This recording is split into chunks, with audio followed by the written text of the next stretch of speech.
अपने आसपास की हर खबर से अपडेट रहने के लिए डाउनलोड कीजिए इंडियन टीवी न्यूज का एंड्रॉइड एप्लीकेशन। साथ ही विजिट करें हमारी साइट indianttvnews.in पर।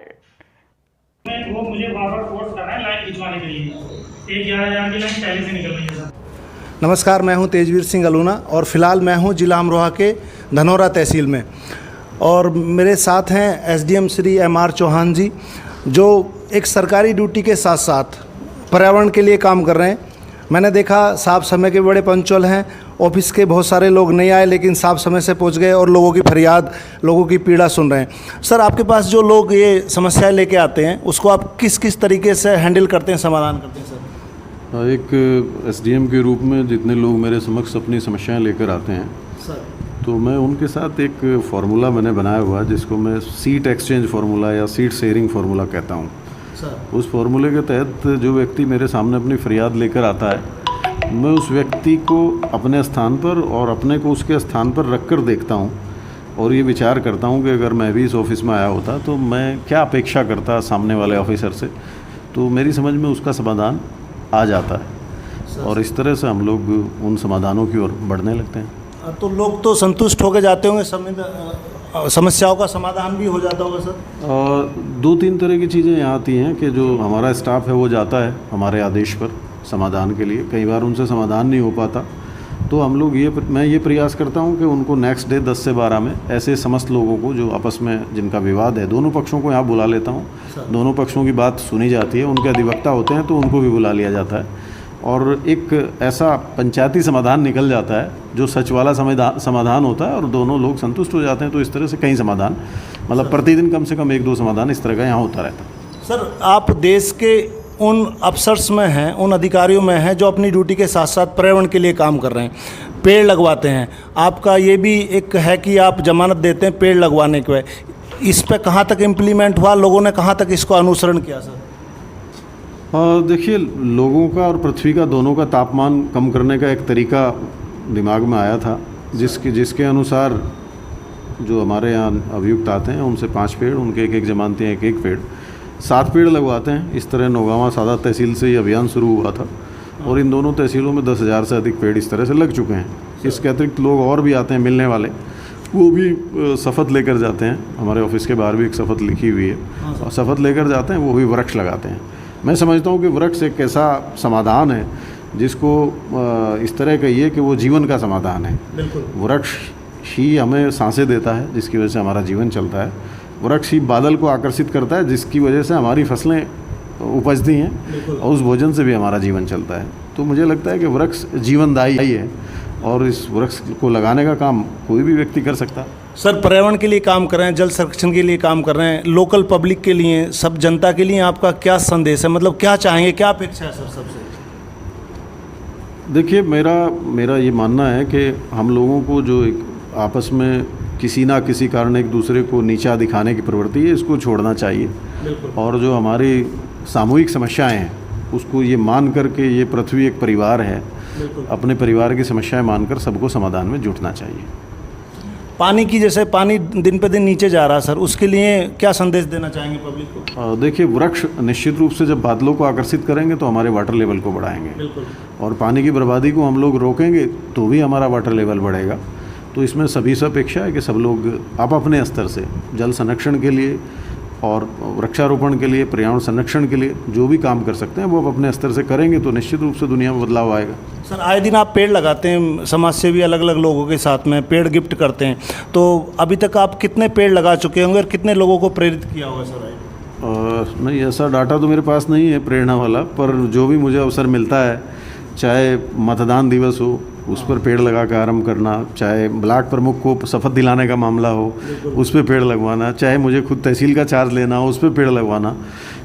अब आज़ादी के 75वें वर्ष में आज़ादी हमारी प्रवेश कर गई तो 75 वर्ष में 75 पेड़ लगाना, यानी एक अवसर के रूप में देखता हूँ मैं किसी भी मौके को कि पेड़ लगा करके हम लोग इस पृथ्वी को रहने के लिए एक बेहतर स्थान बना दें। बहुत धन्यवाद सर। मेरे साथी श्री एमआर चौहान। नमस्कार, मैं हूं तेजवीर सिंह अलूना और फ़िलहाल मैं हूं जिला अमरोहा की धनौरा तहसील में। यहां बहुत सारे किसान एकत्र होकर आए हैं और ये यहां तहसील में एसडीएम साहब को ज्ञापन देंगे, बात करेंगे कि किस लिए आना हुआ। क्या बात है साहब? मैं आलोक कुमार, महात्मा टिकैत जी की संगठन के हम सिपाही हैं। किसानों की आज की तारीख में विभिन्न समस्याएं हैं। बिजली की समस्या है, प्रधानमंत्री सम्मान निधि की समस्या है। किसान तो पिछले 9 महीने से दिल्ली में बैठा, कोई सुन ही नहीं रहा। देखिए, वो हमारे 3 काले जो कानून केंद्र सरकार ने पारित किए हैं उसके खिलाफ हम आज यहाँ किस लिए आना हुआ है? आज तो यहाँ जो किसानों की यहाँ स्थानीय मुद्दे हैं, स्थानीय समस्या है, उन्हें लेकर क्या क्या समस्या है? समस्या एक तो सबसे महत्वपूर्ण ये है कि वेव शुगर मिल धनौरा पर किसानों का अभी तक 85 करोड़ रुपया गन्ने का भुगतान बाकी है। मतलब पेमेंट नहीं मिला अभी? पेमेंट अभी तक नहीं मिला। 85 करोड़ रुपया 85 करोड़ रुपया किसानों का गन्ने का भुगतान बाकी है। और इसमें आपको एक बात और बताना चाहता हूँ मैं कि अब से कुछ समय पहले चीनी का रेट 3200 रुपये कुंटल था, जो आज 4000 रुपये कुंटल हो गया। उसके बावजूद भी किसानों को पेमेंट नहीं मिल रहा।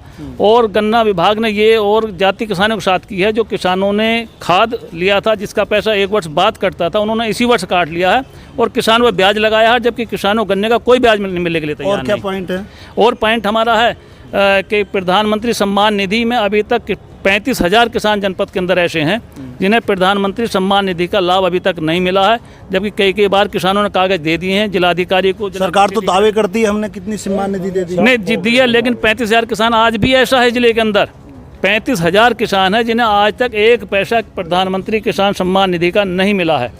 और क्या पॉइंट है? और पॉइंट हमारा बिजली का है। आजमपुर विद्युत उपकेंद्र है, कोराल है, इनकी क्षमता वृद्धि बढ़ाई जाए। और विजिलेंस की टीम गांव में आती है। विजिलेंस टीम क्या करती है? वो ये करती है कि कोई किसान अगर कुट्टी काट रहा मोटर से, छोटा सा 250 का मोटर है, तो उस पर ये दिखा देंगे कि आप चोरी से चला रहे हो और उस पर 35,000, 36,000, 40,000 रुपये का जुर्माना डाल देती है। उसके बाद उसे 40,000 रुपये जुर्माना वसूल किया जाएगा, उसके खिलाफ FIR हो जाती है।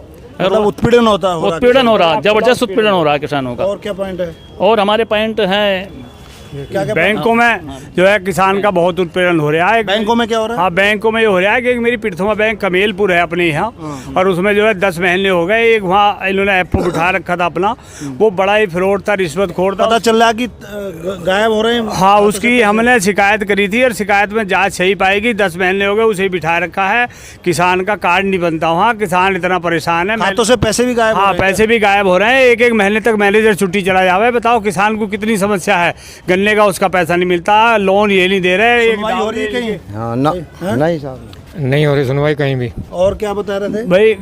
मैनेजर एक महीने की अगर शाखा का मैनेजर छुट्टी चला जावे तो एक महीने तक जो है कौन काम करेगा? है 10 महीने हो गए उसे ऐसे ही बिठा रखा है इन्होंने। देखिए, पॉइंट ये है, किसान की इतनी समस्याएं हैं कि किसानों ने मांग की थी स्वामीनाथन आयोग की रिपोर्ट लागू की जाए।